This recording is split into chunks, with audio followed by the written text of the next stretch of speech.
The smell is really pleasant.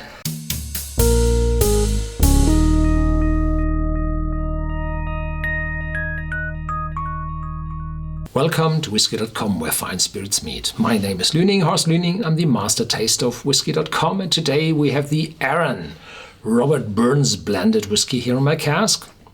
And be careful, there are two Robert Burns whiskies from Arran available. One is the single malt whiskey from the Arran distillery on the Isle of Arran, and this one is a blended whiskey, which is well sold by the Isle of Arran Distillers Limited. So here in this bottle will be other whiskies from Scotland, malt whiskies as well as grain whiskies, and altogether are a blended whiskey. Distilled, matured and bottled in Scotland. Bottled in Scotland is not necessary for a blended Scotch whiskey, because you're allowed to bottle cheaper whiskies in the country of destination. This one is well below 20, so it's quite a cheap bottle. For a blended whiskey, it's a medium priced bottle, but in an absolute scale, it's not too expensive. And Robert Burns was the national poet of Scotland. I will not wind a lang conclusion with complimentary effusion, but whilst your wishes and endeavours are blessed with fortune, smiles and flavours, I am, dear sir, with zeal most fervent, your much indebted humble servant, a dedication. Lay the proud usurpers low. Freedom and whiskey gang, the gither. So it's all about Gaelic. If most of the poems of Robert Burns, I think they are in Gaelic. The Robert Burns blend is a veritable breath of fresh air, fresh and light with subtle hints of vanilla and sweet fruits. This whiskey is a superb example of the master blender's art, and truly a dram worthy of the bard himself. 40% ABV, and I heard that this whiskey isn't colored as all other Arran whiskies are not colored as well, and this is quite dark, so there have to be some sherry casks in it, because this color isn't able to be achieved by ex-bourbon casks. So you have to have some sherry casks, fresh wet sherry casks in this whiskey, and how much grain and how much whiskey, malt, and how many different distilleries were used, I have no idea. So this is a cheaper bottle, so there's a screw cap on it.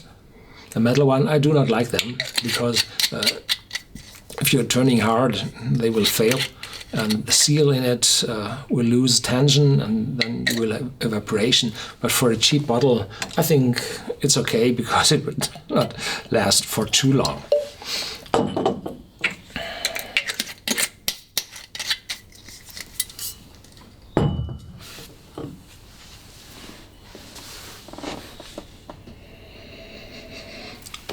The smell is really pleasant. It's not this weird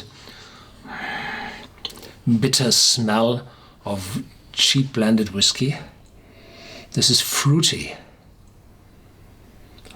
light,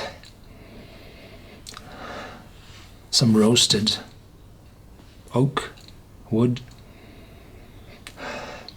some caramel, vanilla, very little if at all,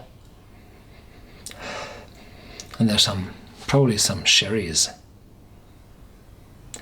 or raspberries, so it's quite light. Yeah, pleasant, quite light, with a beginning spiciness, but no bitterness at all.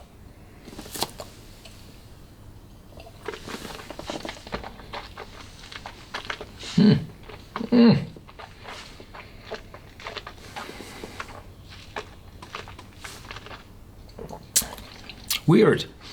You have this prickling, sharp, instant hit at the tip of your tongue, and then an oiliness covering the rest of your tongue.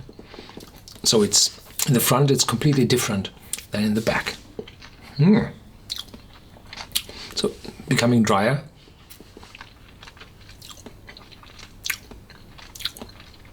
Probably a little apple, but definitely some bitterness coming up, like burnt licorice. So these are the old casks. No, not the old cask with a young grain whiskey in it.